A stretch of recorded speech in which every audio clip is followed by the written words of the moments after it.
పాప రాయపాటి పాపం చాలా కష్టపడిపోయి జగన్మోహన్ రెడ్డి గారి ప్రెస్ మీట్ పెట్టగానే ఏమేం మాట్లాడతారని కాచుకుని గుంటనక్కల్లాగా వెంటనే మాట్లాడేస్తుంది. ఈ పాపకి ఇంకా వేరే పని పాట ఏమీ లేదేమో పాపం. జగన్మోహన్ రెడ్డి గారిని విమర్శించేంత స్థాయిలో ఈరోజు ఆవిడ ఉందని ఆవిడ ఫీల్ అయిపోతుంది.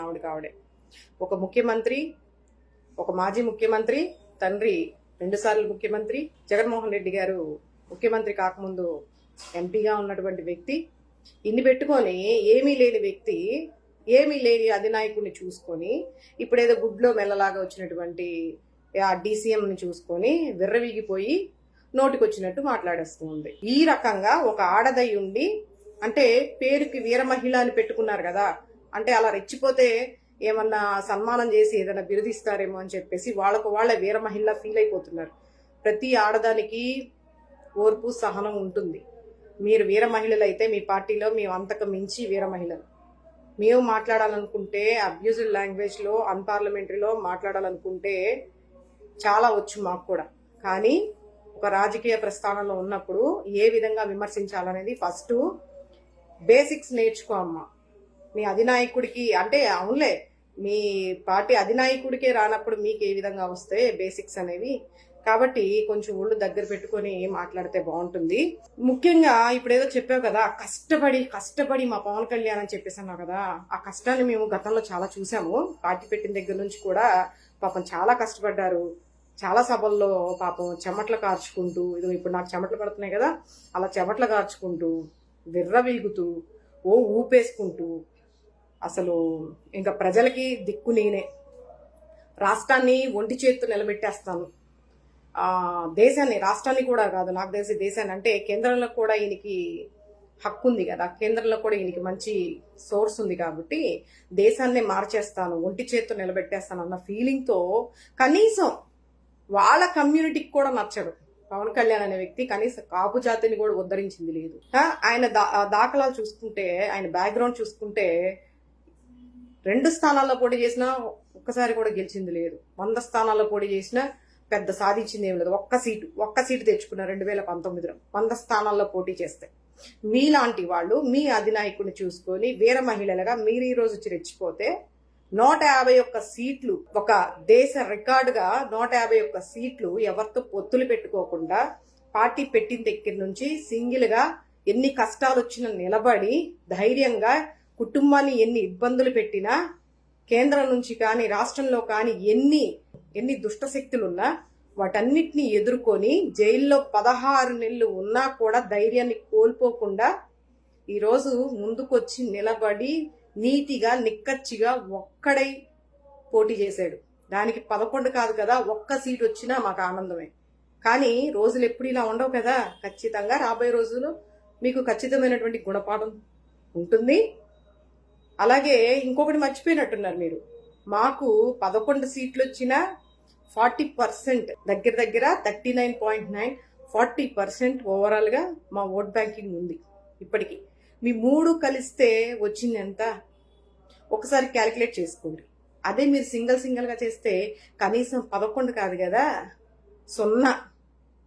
అదొకసారి మీరు కంపేర్ చేసుకొని మీ క్యాలిక్యులేషన్స్ అన్ని, మీ ఈక్వేషన్స్ అన్ని కూడా ఒక్కసారి గ్రహించుకొని నోరు అదుపులో పెట్టుకొని, ఈరోజు మీ టైం అయి ఉండొచ్చు, ఈరోజు మీ ప్రభుత్వం వచ్చి ఉండొచ్చు, ఈరోజు మీరు పవర్లో ఉండొచ్చు, కానీ ఎల్లకాలం పవర్లో ఉండరు కదా. ఈరోజు ఓటమి పాలైన వాళ్ళు కూడా రేపు గెలిచే అవకాశం ఉంది, అదొకటి మర్చిపోకండి. 40% ఓటింగ్. కాబట్టి పాప రాయపాటి, నువ్వు కొంచెం నోరుని కంట్రోల్ పెట్టుకొని మాట్లాడితే మాకు పెద్దగా పనుండదు. నువ్వు శృతి తప్పి ఎక్కువగా మాట్లాడావనుకో, ఎక్కువ కూడా కాదు, వెరీ టూ మచ్ మాట్లాడావనుకో, మాలాంటి వాళ్ళందరూ కూడా ఇన్వాల్వ్ అవ్వాల్సి వస్తుంది.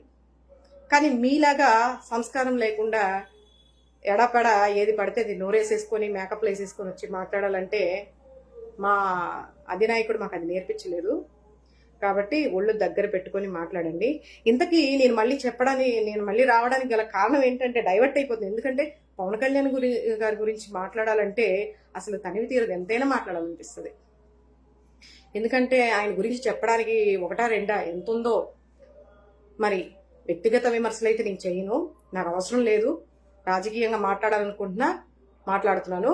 ఇంకోటి ఏంటంటే పవన్ కళ్యాణ్ గారు మాకు ఆయనకి మంచి క్రేజ్ ఉంది, ప్రజల్లో మంచి ఇది ఉంది అని చెప్పేసి మాట్లాడుతున్నారు.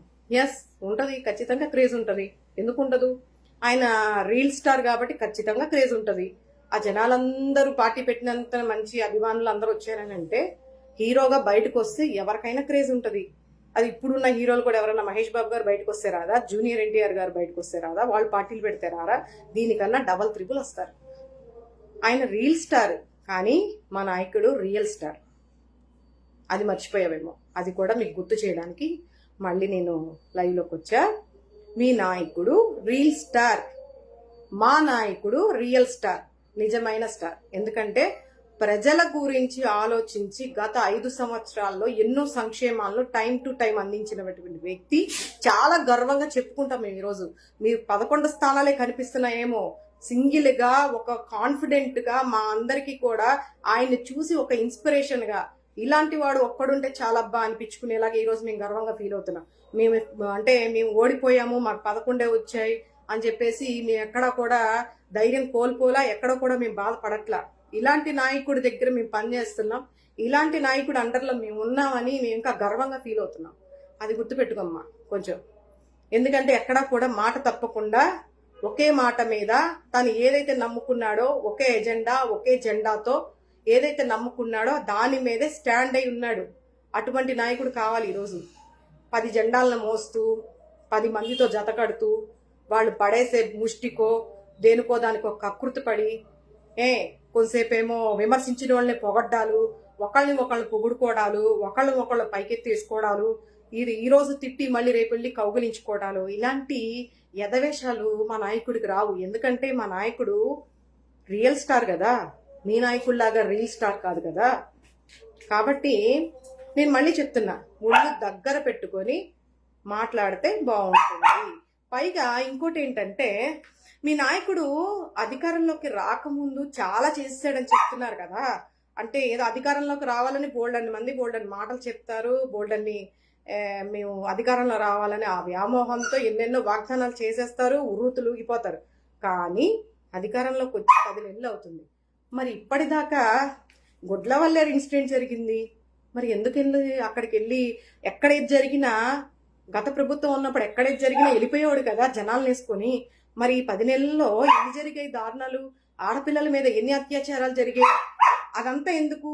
పిఠాపురంలో మైనర్ బాలిక పైన అత్యాచారం జరిగితే ఆయన సొంత నియోజకవర్గంలో. ఇంతకీ ఇంకొక విషయం ఏంటంటే పవన్ కళ్యాణ్ గారికి ఒక స్థిమితమైనటువంటి ఆయన పోటీ చేయడానికి ఒక నియోజకవర్గం అనేది లేదు. 2019లోనేమో గాజువాక భీమవరంలో చేశాడు, 2024లోనేమో పిఠాపురంలో చేశాడు. ఆయనకంటూ ఒక సొంత నియోజకవర్గం అనేది లేదు.